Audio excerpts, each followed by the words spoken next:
would obviously turn the tide and make pretty much Trump get off.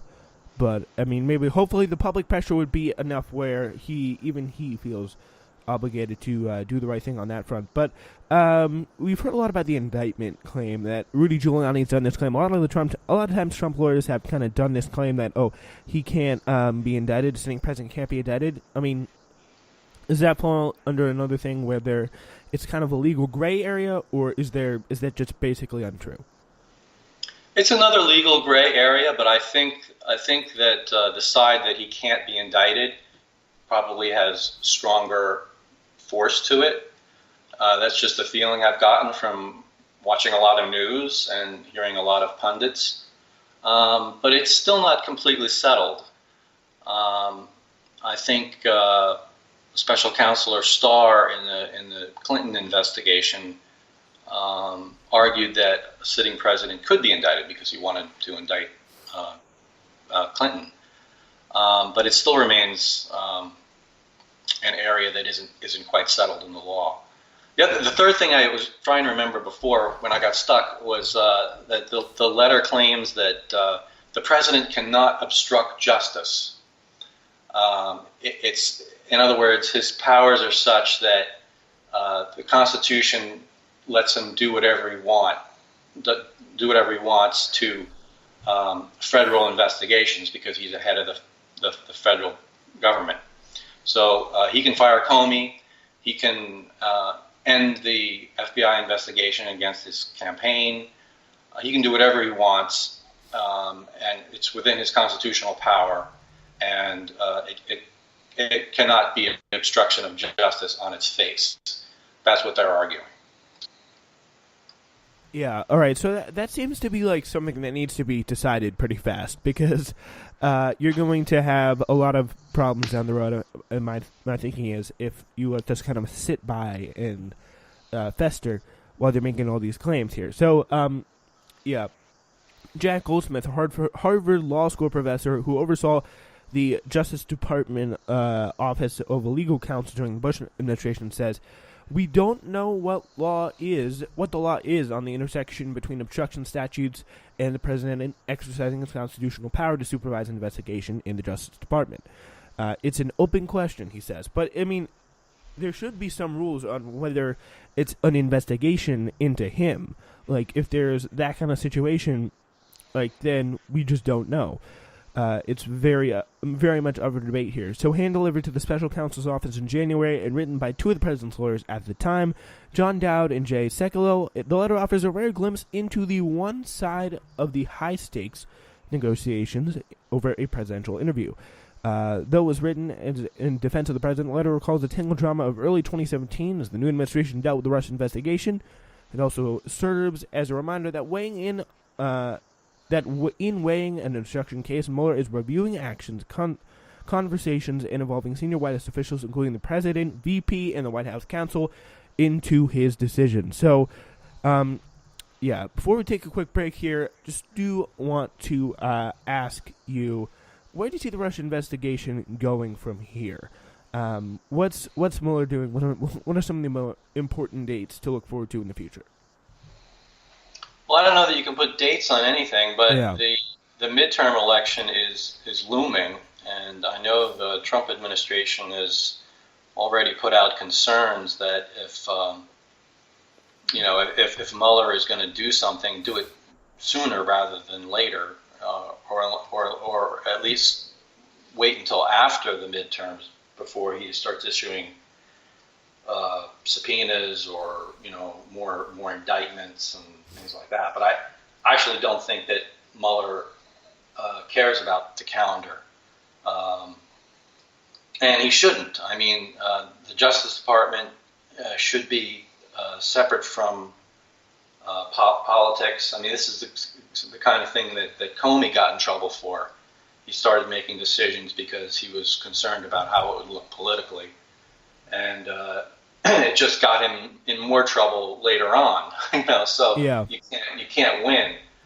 The things that we should look forward to are, the most pressing thing is whether he's going to submit to an interview, mm-hmm. and if he doesn't, then the big question is whether Mueller will subpoena him to answer questions before a grand jury, which is even worse than just submitting for an interview.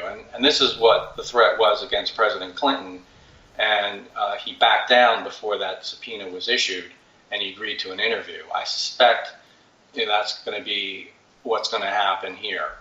Unless Mueller thinks that he can finish his report on obstruction without the president's interview, I think he probably could, but he'd very much like to have to hear from the president. Yeah, and I think he'll push for that. I think he'll push for a president. I think he will too.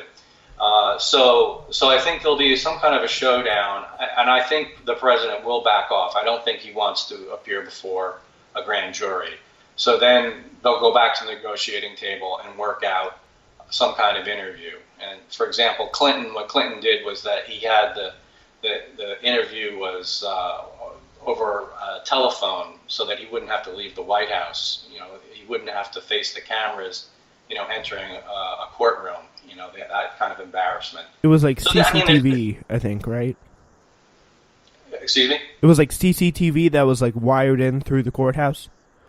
Yeah, I don't recall all the technical details of that, but I know he did it from the White House somehow. Yeah. Mm-hmm. And it was limited to 4 hours, and he was able to negotiate some restrictions on what, at least the format of the interview was. Yeah, that's going to be very interesting to see how things will play out there with the negotiations. It all depends, again, how much each side is willing to give. All right, so we're going to take a quick break. We will be back in 4 minutes, so stay with us. And, of course, if you're listening to this on delay, just feel free to skip ahead 4 minutes. This is the Spencer Walsh Radio Network. Your show will return in just 4 minutes. Pendo on the beat.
Spencer Walsh Show is back.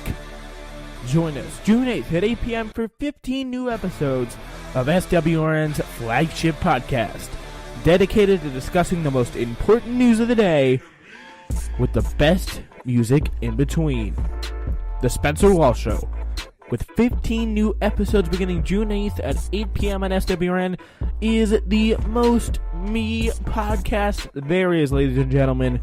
We're going to be talking pop culture news of the day with Trump, everything going on in the world, from the small to the big, and we're also going to play the best music in the world in between those segments. What could possibly be better? I'll tell you, nothing. Join us 8 p.m. on June 8th for the premiere episode, and all the way throughout our planned all-new 15-episode run every Friday down the road. The Spencer Walsh Show. All right, ladies and gentlemen, welcome back to today's show. My name is Spencer Walsh. We got a big one for you today, as usual. And we have Glenn Bradford with us, and we're going to get right into it right now. And, so right now we're turning our attention to, again, this memo. And in this confidential letter to Special Counsel Robert Mueller, President Donald Trump's legal team acknowledged for the first time that Trump dictated this misleading statement put out by his son's controversial about his son's controversial 2016 meeting with Russians at Trump Tower. So you have received all the notes, communications, and testimony, including that the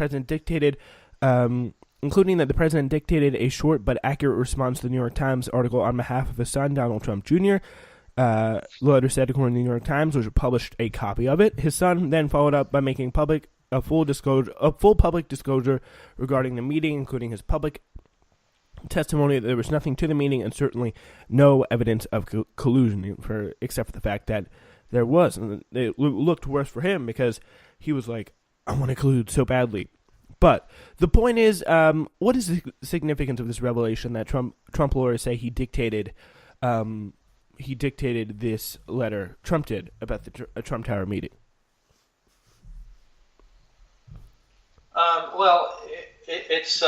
It's probably the most damning thing that the president has done, and in terms of collusion, that directly implicate his involvement. There have been lots of meetings with Russians, but he wasn't an attendee, and so the only thing they can really point to is him dictating the response for the New York Times while he was on Air Force One about the Trump meeting with the Russian lawyer and Trump Jr.